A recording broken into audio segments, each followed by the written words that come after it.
An ugly, ugly loss on a back-to-back for the Indiana Pacers. Basically, nobody played up to their expectations in Orlando. Talk about that game. Plus, the buyout market's about to materialize. Buddy Hield, maybe exactly what this Pacers team needs. Lots to talk about on today's Locked On Pacers podcast.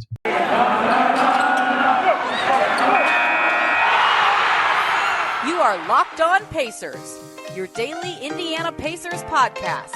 Part of the Locked On Podcast Network, your team every day.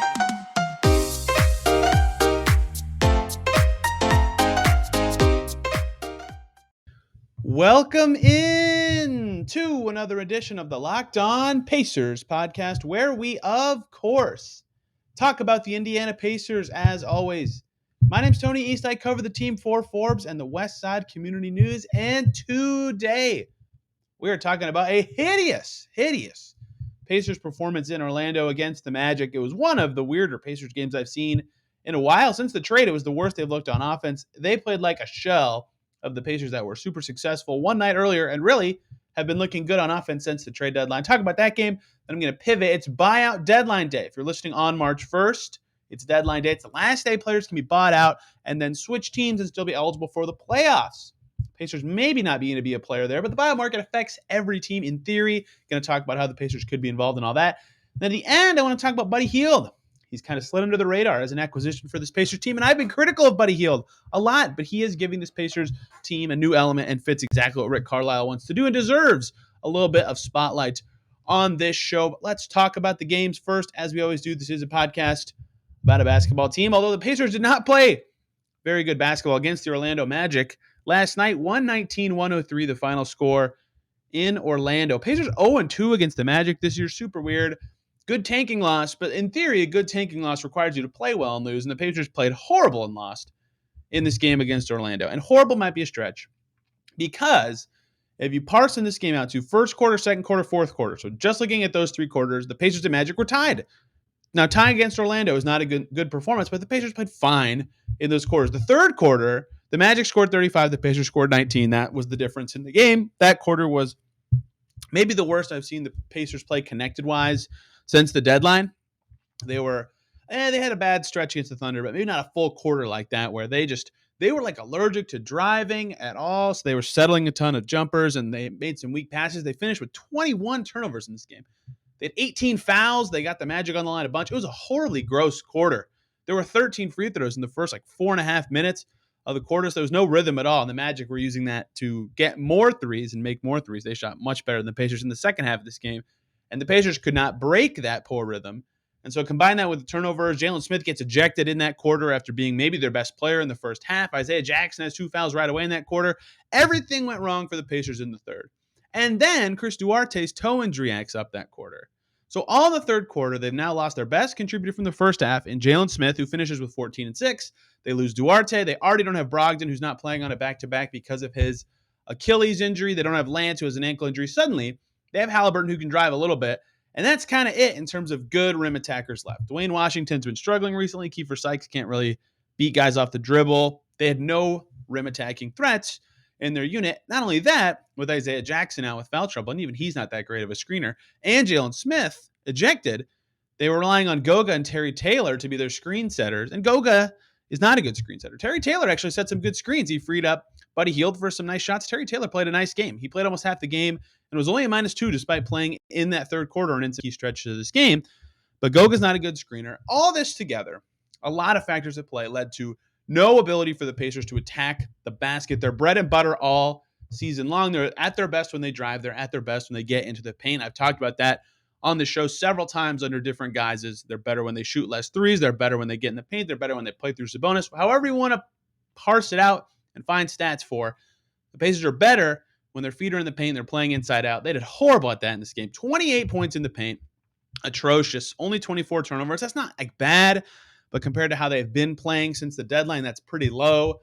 They did not get a lot at the rim compared to how they have been. They were very reliant on the three. They hit 15 of them, and they got 18 free throws. So their offense wasn't embarrassing, but they could not get anything going with the structure they had to get to the paint. And they looked really ugly offensively, and their defense wasn't good either. I talked about 18 fouls already, but honestly, their half-court defense wasn't atrocious. They just turned it over so much that The Magic got a bunch of easy points from that kind of stuff. They only finished with 9 fast break points, but it's a lot easier in semi-transition, and it's a lot easier when the other team is tired because they're not walking up the floor after a make to have more effective offense.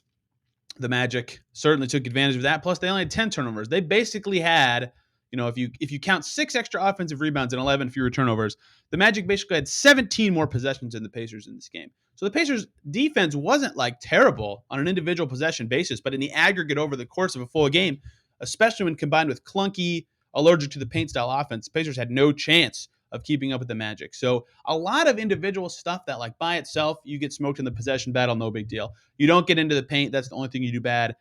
Kind of a big deal, but not a huge deal. Okay, your best post player in the first half gets ejected, no big deal. All of them happening in the same game, and really they all came together in that third quarter, led to this Pacers loss. They looked horrible from that point on in the game, despite some decent shooting in the fourth, keeping them somewhat in it. They got waxed. It was really embarrassing. It was on a back-to-back, but it was one of the worst Pacers performances, maybe the number one worst since the trade deadline. They've got to bounce back. They should have Brogdon back against the same Magic team on Wednesday. Lance Stevenson potentially closer to returning. We'll see where Duarte's toe leads him. Perhaps Jackson doesn't foul 2 times in the first 2 minutes of each half, and Jalen Smith will return, right? They'll have a much better team. They won't be flying on a back-to-back. In fact, they can stay in Orlando. They don't even have to travel for a road game.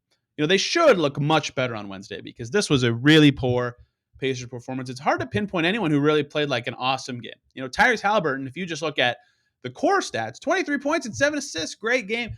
Well, really, he had 6 turnovers as well. He actually shot somewhat efficiently. I would say he played fine, but his defense was not particularly awesome, and 6 turnovers is very poor. O'Shea Brissett, 1 day off of maybe his best game of the season against Boston, 1 for 6 with 6 points in this game. Jalen Smith was playing well, then got ejected. Isaiah Jackson could not keep his hands off guys, had a bunch of fouls.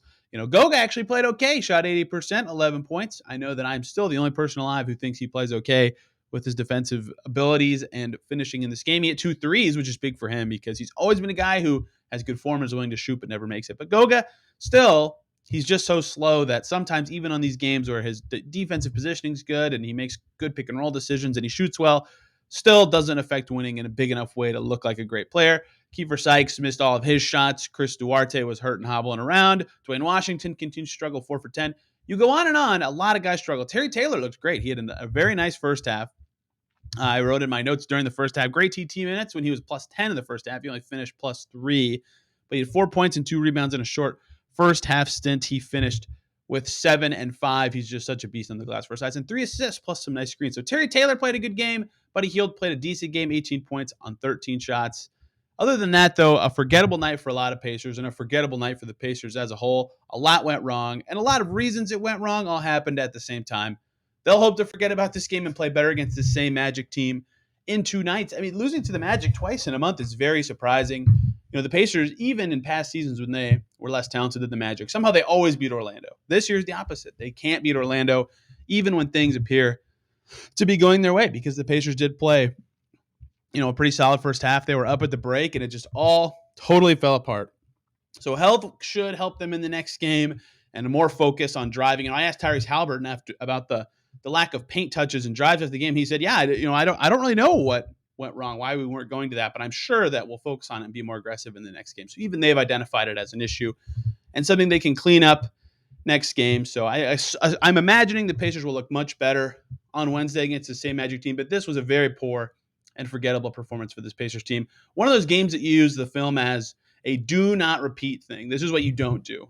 They put this film up on the screen for those sort of situations. So very poor Pacers performance, one to forget, but let's move past it. They're going to play the same Magic team Wednesday. We can talk about that then. And I want to talk about one positive. I talked about this a second ago as one of only 2 players who played decently in this game. Buddy Hield has quietly, despite my criticisms of him at times, been pretty useful and helpful for the Pacers in recent games and continues to show how much shooting can help a team and really impact winning in a positive way. So let's take a little break and talk about Buddy Hield, one of the under-discussed guys the Pacers got at the trade deadline. But first, let's talk about the good folks over at betonline.ag, because football might be over for this season, but basketball is in full steam ahead mode for both pro and college hoops. And for the latest odds, totals, player performance props, to seeing where the next fired coach is going to land, BetOnline.net is the number one spot for all of your sports betting needs. BetOnline remains the best spot for all your sports scores, podcasts, and news this season. And it's not just basketball. BetOnline.net is your source for hockey, boxing, and UFC odds right to the Olympic coverage and information. Head to the website today or use your mobile device to learn more about the trends and the action over at BetOnline.net. BetOnline is where the game starts. Thank you, as always, for making Locked On Pacers your first listen every single day. Check out Locked On Now for your second listen, where you can learn about every game that happened in the NBA last night from the local experts covering every team here on the Locked On Podcast Network. Let's talk about Buddy Hield. And I have a feeling we're going to be talking about Buddy Hield and his future with the team in future segments on the show. But I want to talk about how he is playing, because this stood out to me when I talk about Buddy Hield. Buddy Hield is an excellent shooter and has added a crazy dimension to this Pacers team they haven't had just by being a really good shooter. And he's had some flashy, dribble moments, but despite that, his inability to draw fouls and his defense isn't awesome, and his passing I viewed it as limited in Sacramento, are reasons that I never was really high on him. But then he got here, his passing's good, he's rebounding, he's shooting really well. He looks a lot better. He's playing a lot better. So my criticisms of him pre-trade have not carried to Indiana. He's looked much better than that. But the stat that stood out to me when I pull up Buddy Hield's game log with the Pacers, they win his minutes so often. Now, let's forget about this Magic game where they were minus 20 with him in the game.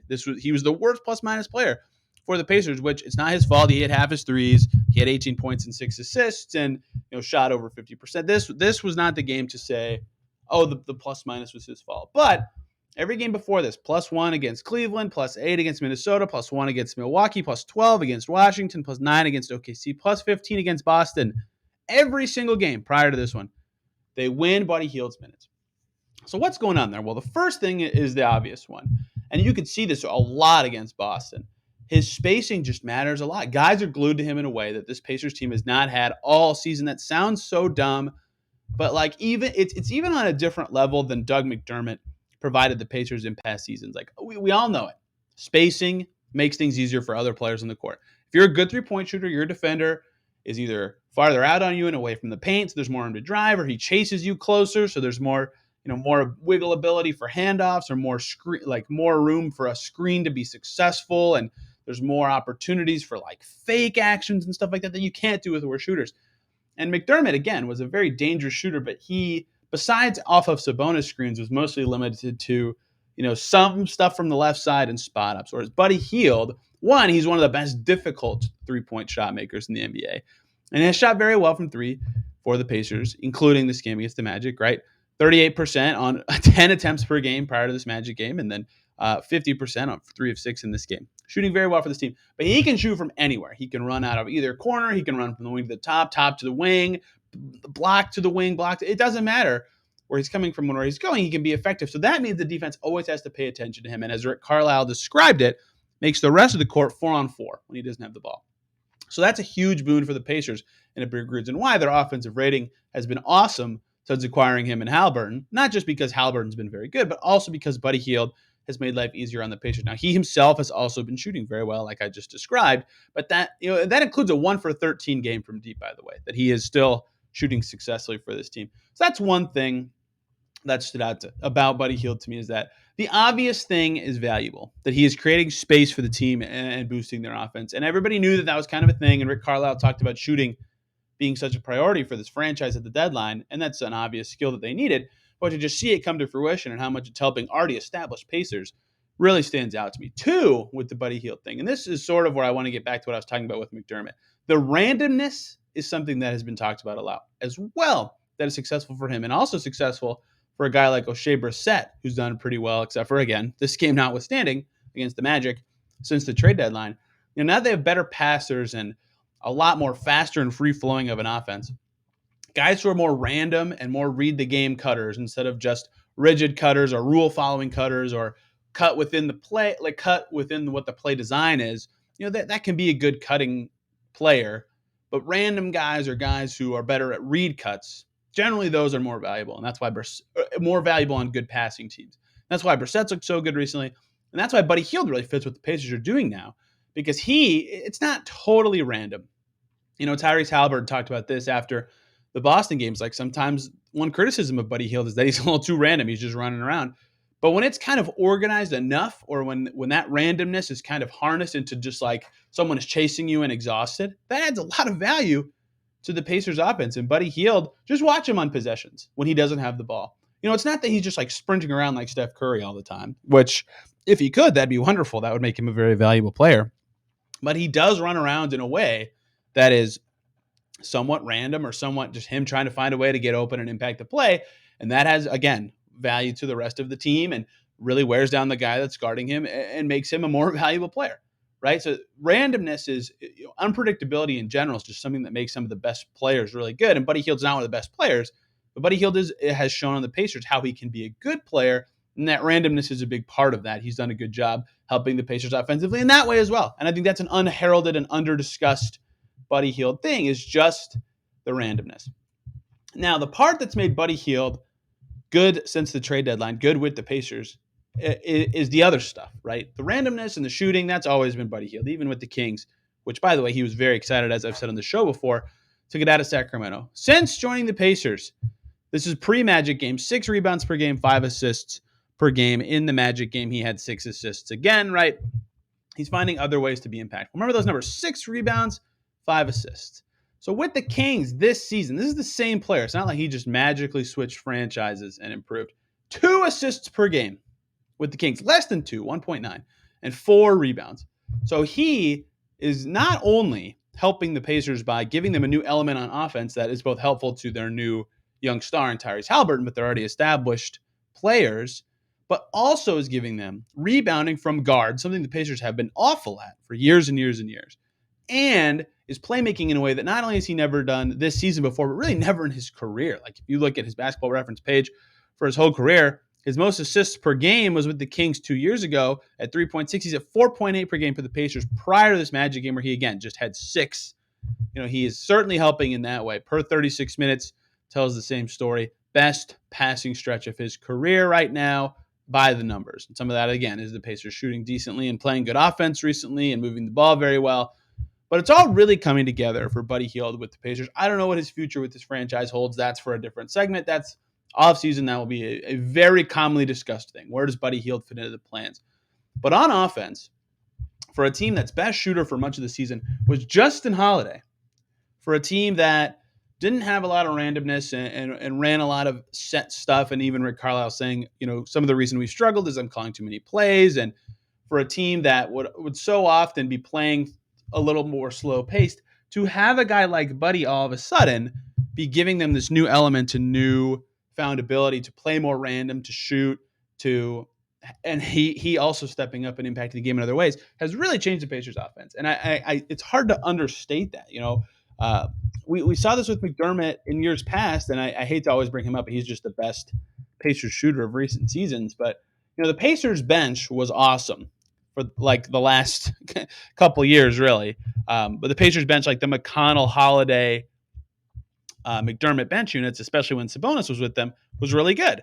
And that went away when you take Doug McDermott out of the equation. Like, he was huge to that group being successful. He gave them space. He allowed McConnell to do his thing. He had brilliant pairing with Sabonis in the two-man game.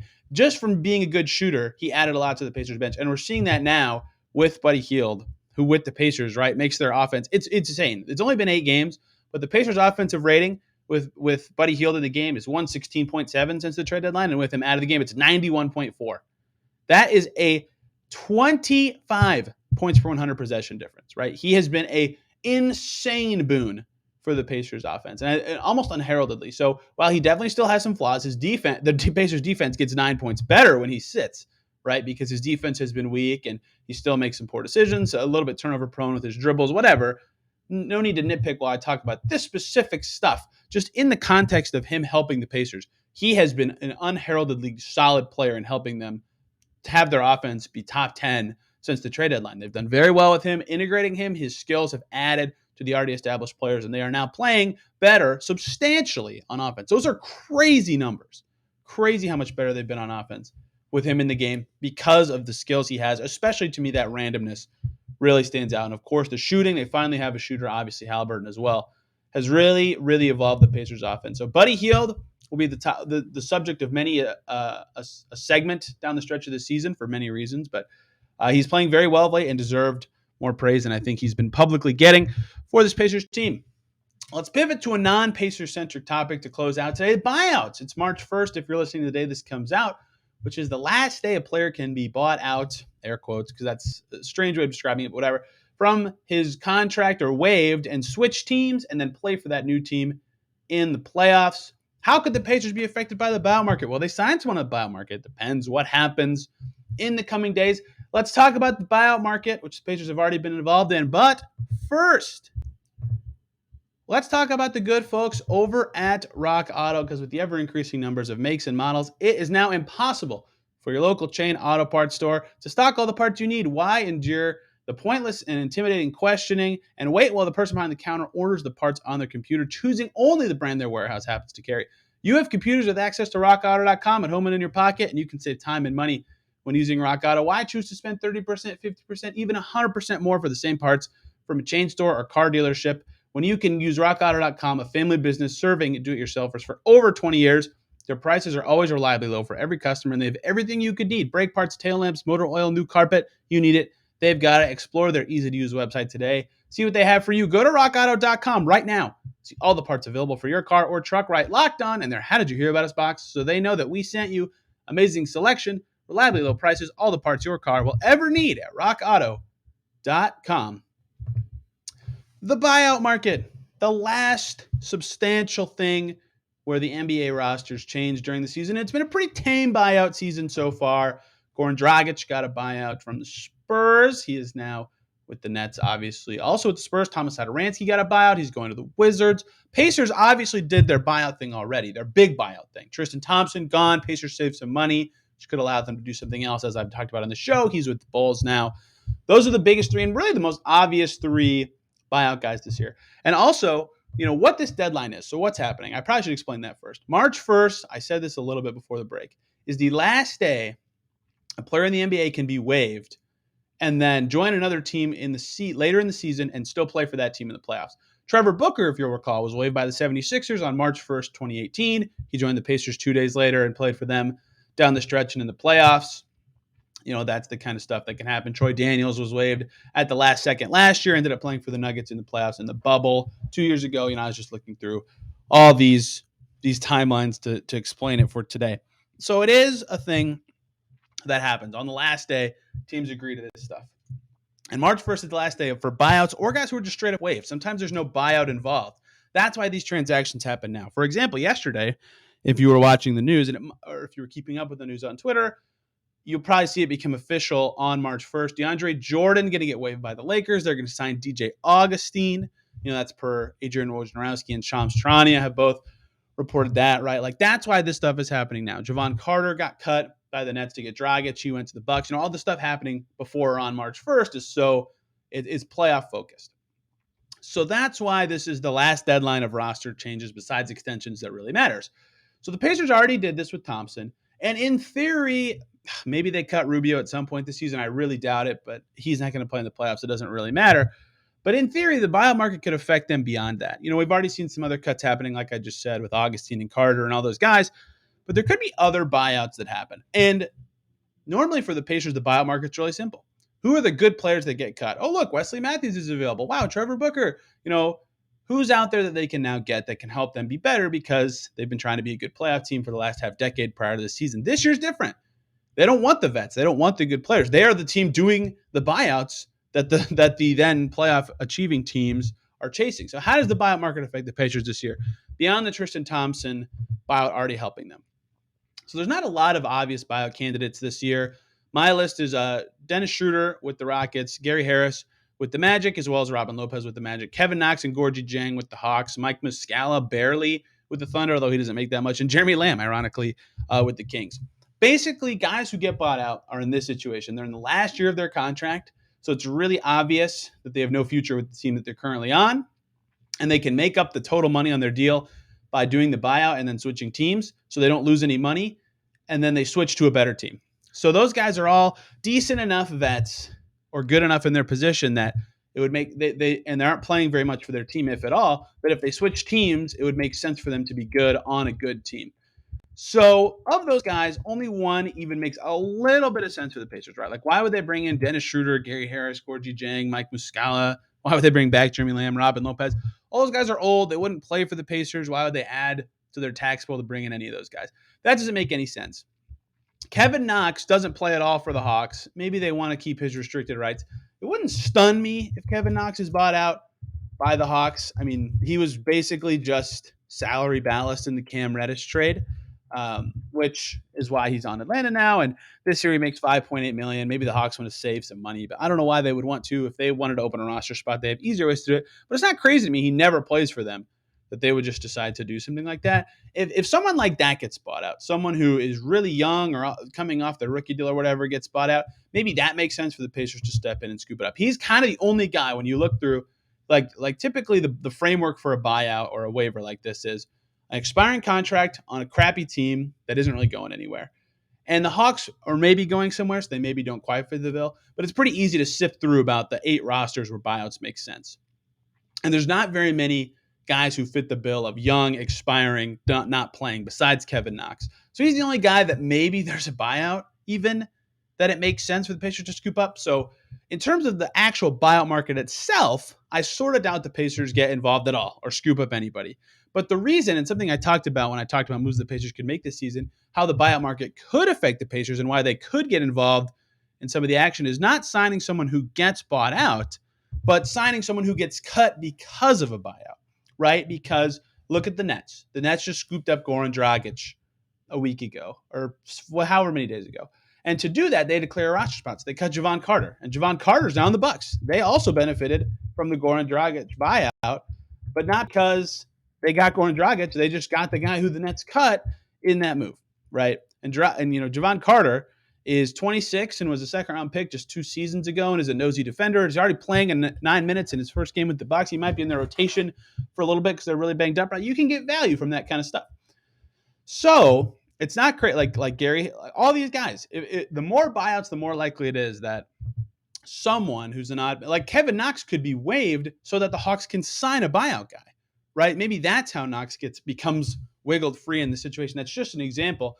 There are a number of ways that this could happen, but that's how the Pacers should keep an eye on the buyout market. Not necessarily who gets bought out, because those are typically vets who are going to help teams play in playoff situations, like your Tristan Thompson, who the Pacers bought out and is now with the Bulls playing for them, giving them back up big man minutes that they've desperately needed all season. Instead, for the Pacers, what it could be is, who do these teams cut? Who do the Wizards cut to get Tomas Satoransky? Who do the Nets cut to get Dragic? Who do the Bulls cut? It was Alfonso McKinney to get Tristan Thompson, right? That's the kind of stuff the Pacers should pay attention to. Do the Sixers have to cut someone to sign DeAndre Jordan if they decide to ultimately do that, since he got cut by the Lakers so they could sign DJ Augustine? All these ripple effects matter. And so that's where the Pacers can play in and watch the buyout market. So as today develops, or as if you're listening to this after March 1st, as you see what happened on the buyout market, think about, okay, who is going to get cut in total, not just who got bought out, because that's where the Pacers could find some value.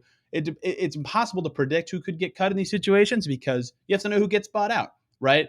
No one could get bought out, and then this is a total dud, and does it matter for the Pacers? And they'll look for internal candidates for their last roster spot, or maybe they bring in someone on a 10-day whatever. But maybe they see value from someone who gets away from another team with their last roster spot, and they still haven't signed someone into that TT spot yet. The tax is still something they have to worry about. So we'll see what happens for them, as this goes on. But it's worth monitoring the buyout market for the Pacers, not necessarily because of who's bought out, but because of the ripple effects from that. And because waivers take 2 days, maybe think about this until like Friday or March 3rd-ish is about the date I would say that the ripple effects from this will all be done and set in stone. And then the Pacers will kind of know their roster building path forward for the rest of the season. I wanted to talk about the buyout market on the day. I squeezed it in, and that's the last roster changes thing for the rest of the season. So the Pacers will sign someone eventually, I presume, or else why would they have bought out Tristan Thompson? Other than that, you're looking at the Pacers team they'll have the rest of the season as they forge on for their final 19 games. We'll, of course, be talking about them every single day here on the Locked On Pacers podcast. Hope you all enjoyed today's episode and learned something new. If you did, I'm glad. If not, I got to do better. You can find me on Twitter at TEastNBA and this show at Locked On Pacers. If you have any questions, you can also reach me there. Thank you guys so much for listening. Have a great rest of your day, and we will see you tomorrow.